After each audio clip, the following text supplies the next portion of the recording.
आज मैं आपको प्राइवेट मेडिकल कॉलेज की एक कड़वी सच्चाई बताने जा रहा हूँ, जो आपको इंटरनेट पे खोजने पे तो नहीं मिलेगा।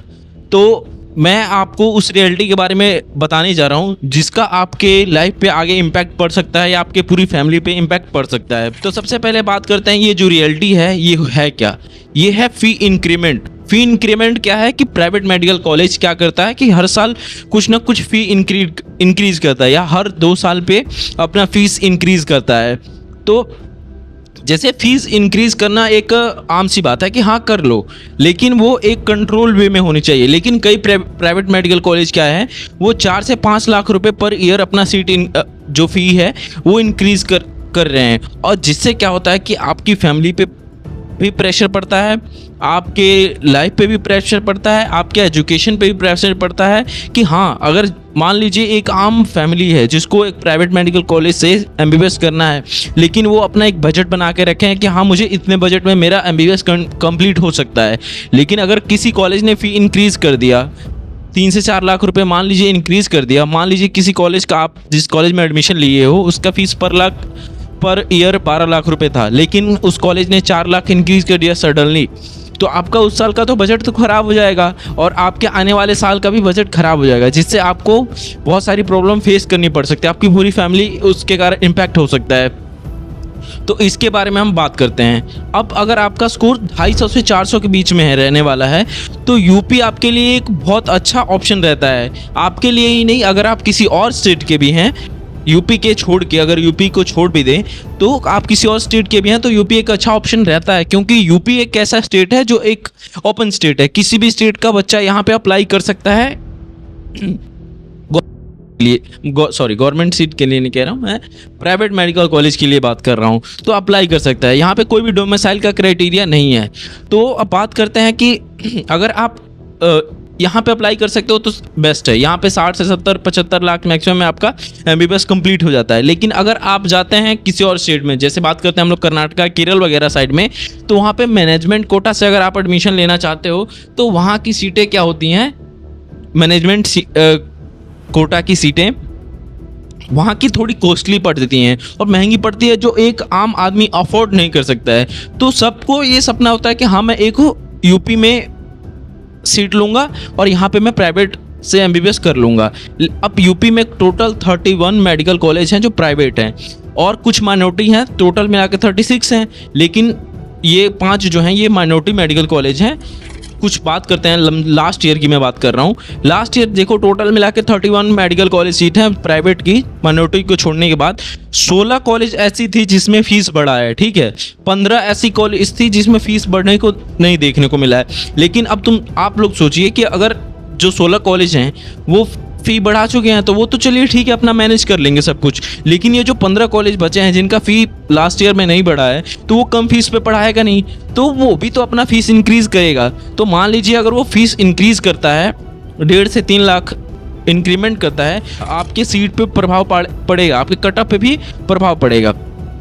तब एक सीधा मतलब हम लोग मैथमेटिक्स का खेल समझते हैं कि अगर कोई कॉलेज 2 लाख रुपए पर ईयर बढ़ाता है, तो पूरे 5 साल का कोर्स करने पे आपका 10 लाख एक्स्ट्रा लगेगा। अगर मान लीजिए किसी एग्जांपल से मैं जानता हूँ कि अगर किसी कॉलेज का पूरे 5.5 साल का जो फीस स्ट्रक्चर है वो 62 लाख रुपए है टोटल पैकेज, अगर 2 साल पर ईयर पे बढ़ा रहा है तो 10 लाख बढ़ गया, तो कितना हो गया, पूरा 72 लाख बढ़ गया।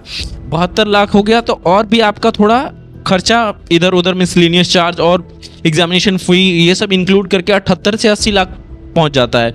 तो इस तरीके से देखा जाए तो 10 लाख आपको एक्स्ट्रा पे करना पड़ रहा है। क्यों? फीस इंक्रीज करने के कारण आपको 10 लाख और एक्स्ट्रा पे करना पड़ रहा है। तो जिससे आपका जो बजट बना है वो आपकी फैमिली का पूरा बजट सिस्टम हिल जाता है। इससे क्या फीस बढ़ने से कट ऑफ पे इफेक्ट पड़ता है?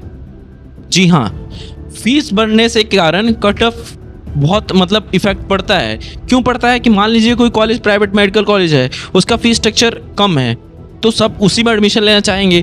क्यों कोई चाहे? आप ही सोचिए, आप किसी महंगे कॉलेज में एडमिशन लेना चाहेंगे? नहीं लेना चाहेंगे। जिसका फीस स्ट्रक्चर कम है और आपका मार्क्स अच्छा है तो आप उस कॉलेज में जाएंगे। तो ऐसे करते करते जो कट ऑफ पे इफेक्ट पड़ता है। अब एक एग्जांपल से देखते हैं, जो एसआरएमएस बरेली था उसका लास्ट ईयर क्या हुआ, 19 लाख तक पहुंच गई, पर ईयर की फीस उसकी 19 लाख तक पहुंच गई। और इसके कारण जब 19 लाख तक उसकी पहुंच गई तो उसमें भारी गिरावट देखने को मिली। क्यों देखने को मिली?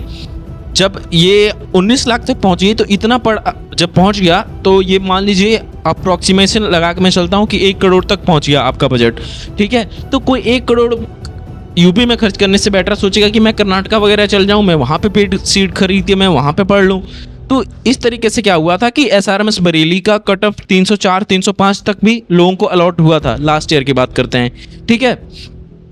तो ये सबसे बड़ा एक स्टूडेंट ये सोचता है कि अगर मुझे सीट नहीं मिल पा रहा है यूपी में, अगर मुझे महंगा पड़ रहा है तो मैं किसी और स्टेट से कर लूँगा। तो ये इम्पैक्ट डालता है। अगर फीस स्ट्रक्चर बढ़ती है किसी कॉलेज का तो उस पर इम्पैक्ट पड़ता है। मेरी सलाह अगर आप माने तो सबसे पहले आप DGME जो यूपी की तरफ से नोटिफिकेशन जारी होता है ऑफिशियल कि इस कॉलेज का इतना फीस स्ट्रक्चर रहेगा, उसके बाद ही आप अपना लिस्ट बनाएं कि हाँ मैं इस कॉलेज को अफोर्ड कर सकता हूँ। अपनी फैमिली स्टेटस देखते हुए, आपका सब कुछ देखते हुए आप अपना चॉइस फिलिंग का लिस्ट बनाएं, ठीक। उसके बाद अगर 5 से 6 लाख और एक्स्ट्रा फ़ी पे करें, मतलब बचा के रखें कि हाँ मुझे एक्स्ट्रा इतना फ़ी बचा के रखना चाहिए अपने कॉलेज के अनुसार। अब ऐसे करते करते कई कॉलेज का 80 लाख तक पहुंच जाता है, ठीक है। जो बाकी राज्यों से तुलना करें तो वो यूपी में इतना तक पहुंच जाता है, ठीक है। तो ये एक आप इम्पोर्टेंट क्राइटेरिया हो जाता है किसी कॉलेज को चूज़ करने के लिए। अगर आप तो इसके हिसाब से ही अपना कॉलेज का लिस्ट बनाएं। और जब तक यूपी अपना एक ऑफिशियल नोटिफिकेशन जारी नहीं करता है प्राइवेट मेडिकल कॉलेज के लिए, तब तक आप अपना कोई भी चॉइस फिलिंग या उसके लिए लिस्ट ना बनाएं। ये ऑफिशियल नोटिफिकेशन जारी होने के बाद अगर आपने देख लिया है उसके बाद ही वो लिस्ट बनाएं, ये आपके लिए बेटर सजेशन रहेगा। मेरी तरफ से, मैं खुद एक मेडिकल स्टूडेंट हूँ इसलिए मैं बता रहा हूँ। मेरे कई दोस्त हैं जो प्राइवेट मेडिकल कॉलेज में पढ़ रहे हैं, तो वो मुझे गाइड करते हैं, हाँ भाई मुझे ऐसा करना पड़ता है। कई कॉलेज क्या करते हैं कि 3-3 लाख 2.5 लाख मिसलेनियस चार्ज पे करना पड़ जाता है। तो ये आप अपना देख के इसके हिसाब से बनाएं। अगर आपको इससे रिलेटेड चॉइस फिलिंग कैसे करनी है, काउंसलिंग कैसे करना है, या आपको लिस्ट चाहिए किसी भी कॉलेज का कि हाँ मुझे ऐसे ऐसे किसी कॉलेज का राउंड 1 का कट ऑफ क्या था, राउंड 2 का कट ऑफ क्या था, राउंड 3 का कट ऑफ क्या था, उसका फीस स्ट्रक्चर क्या है एक कॉलेज का, हर एक कॉलेज का, इसका वीडियो हमारे चैनल पे पड़ा हुआ है, आप उसको भी देख सकते हैं। या आप हमारे व्हाट्सएप चैनल पे मैसेज कर सकते हैं। इसका मैसेज करके आप कोई भी क्वेरी लेना चाहें choice filling related, college selection, seat matrix या किसी भी कॉलेज का फीस स्ट्रक्चर के बारे में, तो आप हमारे व्हाट्सएप चैनल पे मैसेज कर सकते हैं या उनको कॉल कर सकते हैं। हमारे काउंसलर आपके सपोर्ट के लिए हमेशा अवेलेबल रहते हैं। और अगर आपको इस वीडियो में आपका प्राइवेट मेडिकल सीट के लिए पूरा आपका डाउट है जो क्लियर हो गया होगा, अगर नहीं क्लियर हुआ होगा तो आप उसके लिए क्या करिए कि एक कमेंट बॉक्स में क्वेश्चन छोड़ दीजिएगा, उसका रिप्लाई कोई ना कोई हमारा टीम मेंबर आपको वो रिप्लाई दे देगा।